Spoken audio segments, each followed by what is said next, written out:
Christine Persichetti. They could be in a parish near you. Several dozen priests from around the globe preaching for the summer in the Diocese of Brooklyn. Over the next few weeks, we'll tell you the stories of 4 visiting fathers who continue to come back year after year. Current News' Jessica Easthope begins with our first priest visiting Flatlands, Brooklyn. Leaving your home and your parish, traveling thousands of miles away to a different country, staying for months at a time, isn't for every priest, but it is for Father Martin Asiadou Pepra. They laugh and joke like old friends, because at this point, they are. Father Martin Asiadou Pepra is one of about 70 visiting priests serving in the Diocese of Brooklyn this summer. But to the parishioners at Mary Queen of Heaven Church in Flatlands, he's more like a local than a visitor. You feel that you can get something from there, and if you have something also to offer them. This is Father Martin's 9th summer in Brooklyn. On the drive to the airport after his first, Pastor Father Tom Leach asked if he would come back. The answer was yes. Now that question has become tradition. I feel so relieved when he says yes. There's a great richness to what he brings, and I think people sense that. Father Martin is a pastor himself at St. Peter's Catholic Church in rural Ghana, a world away from the city streets of Brooklyn, where he's learned how to pack a lot of preaching into a New York minute. People are more time conscious here. We do things within the limit of the time. At home, he's a seminary professor. Father Tom, who just celebrated 50 years as a priest, said he learns something new from Father Martin every summer. Insights into the scripture that I have not heard before. Even though we're how many thousands of miles distance most of the year, we come together and immediately there's an understanding. Dolores Fleck has been a parishioner at Mary Queen of Heaven for 88 years. She's seen pastors and visiting priests come and go, and she's a tough critic. But she counts down the days to Father Martin's visit every year. He's opened her heart and mind.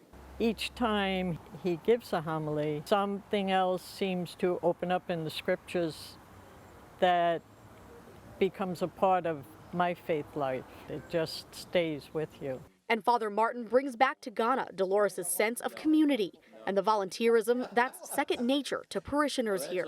I really go back every year determined to help my people understand that the church belongs to all of us and that everybody should play their role.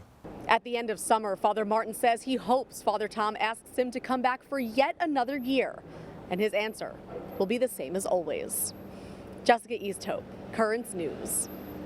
Mayor Eric Adams says eviction notices will soon go out to single migrants in city shelters. He says there's no more room and space is needed for asylum seekers with children.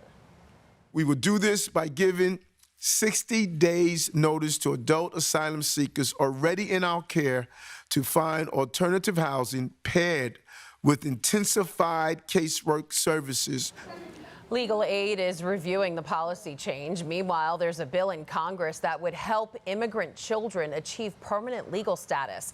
The U.S. Bishops' Conference is backing it because it would speed up the visa process for thousands of vulnerable children, and it could free up more visas for foreign-born religious workers.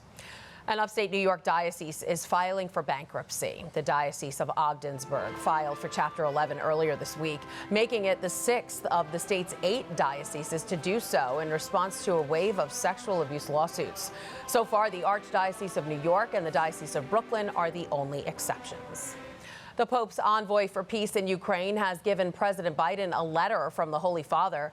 Cardinal Matteo Zuppi has been in Washington for the past 3 days. He briefly met with President Biden during that time, where he gave him a letter expressing the Pope's sorrow for the suffering caused by the war.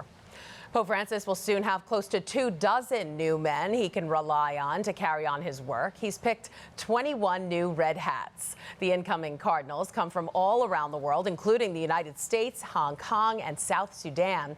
They will be formally installed on September 30th. One of the cardinal-elects is a familiar face. He's the Pope's representative to the United States, Archbishop Christophe Pierre. He was just recently in the Diocese of Brooklyn, and the national correspondent for the Tablet and Crux, John Lavenberg, got an exclusive interview with him. He joins us now to talk a bit more about it. Hi, John. Hi, Christine.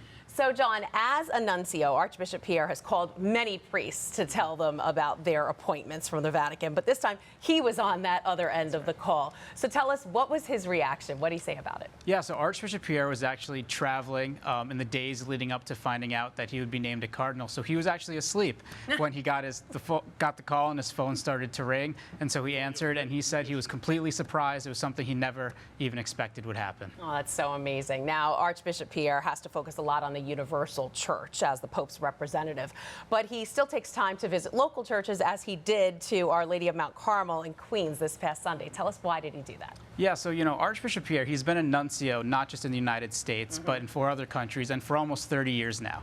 And what he told me was that when he first became a nuncio, it was important to him, and he told Pope Francis this, that he didn't want to lose the local dimension to his pastoral ministry. And so for him, whether it's a church in Brooklyn, whether if it's a conference for families in Denver he recently attended, he always wants to make sure that he's on the ground with the people, so he can still share that universal dimension to the church in a different way. That's lovely, and I'm sure everybody was so excited to have him. Now, in your exclusive interview with him, you spoke to him about a few things going on in the church right now, like the Eucharistic revival, which is happening around the country. So give us an update and tell us, what does he think about how it's going? Yeah, so in short, what he said is he thinks it's going well, but he also said it needs to go well if we want it to work. And he said, like everything, that's the only way that anything will come out of this, is that if it's intentional and it's done well, so people really understand that the Eucharist is at the core of the church and church teaching. So he thinks it's a very important effort to go alongside with the Synod, while cautioning that the two are very different, but he's very excited about what can come out of it. All right, wonderful. John Lavenberg, national correspondent for the Tablet and Crux. Thanks so much for being here. Thank you, Christine. All right, you can read John's article and his exclusive interview with Cardinal-elect Christophe Pierre online. Just go to thetablet.org. And that is this Currents News Update. I'm Christine Persichetti. Thank you for joining us, because we are putting your faith in the news. Hope to see you again next time.